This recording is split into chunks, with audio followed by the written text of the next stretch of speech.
وقف شدہ جائیداد سے منفعت کے سلسلے میں اور اس پر خمس کے حوالے سے اگر کوئی شخص کسی ملکیت کو، کسی جائیداد کو معین افراد کے لیے وقف کر دے، مثلا اپنی اولاد کے لیے وقف کر دے، یا اپنی بیٹیوں کے لیے وقف کر دے، یا مثلا یتیموں کے لیے وقف کر دے، جائیداد وقف کیا اس نے معین افراد کے لیے، خاص معین افراد کے لیے وقف کیا، اور وقف نامے میں ذکر بھی کیا وقف میں کہ یا اولاد یا جن کے لیے وقف کیا وہ اپنی صلاحیت کے مطابق اس ملکیت میں مثلا اس زمین میں زراعت کر سکتے ہیں، درخت لگا سکتے ہیں، دوسرے تیسرے استفادہ بھی کر سکتے ہیں۔ وقف نامے میں یہ بھی اس نے ذکر کر دیا۔ چنانچہ اب اگر یہ افراد اس زمین میں زراعت کریں، شجرکاری کریں اور ان سے فائدہ حاصل ہو جائے، اب جو منفعت حاصل ہو ان افراد کے سالانہ اخراجات سے زیادہ ہو تو جو زیادتی ہے اس پر خمس واجب ہے۔ ابھی یتیموں کے لیے جائیداد وقف کر دیا، انہوں نے وہاں کھیتی باڑی کر دی اور زراعت کیا، کاشتکاری کی مثلا کیا، اب وہاں سے فائدہ مل جاتا ہے تو اس فائدے وہ ان کے سالانہ اخراجات سے جو بھی اضافی ہو جائے اس پر جو ہے خمس واجب ہے۔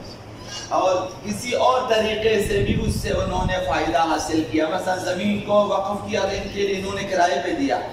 مثلا یہاں پہ شہروں میں یہ کہ ایک بڑی زمین مل جاتی ہے تو اسے گیراج کے لیے وقف کر دیتے ہیں، کرایہ لے لیتے ہیں،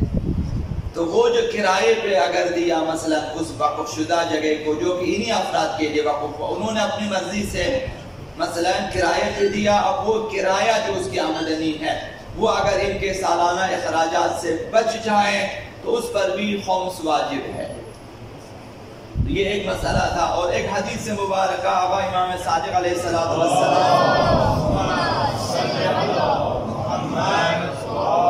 سے روایت ہے کہ فرمایا ان اللہ لا الہ الا هو لما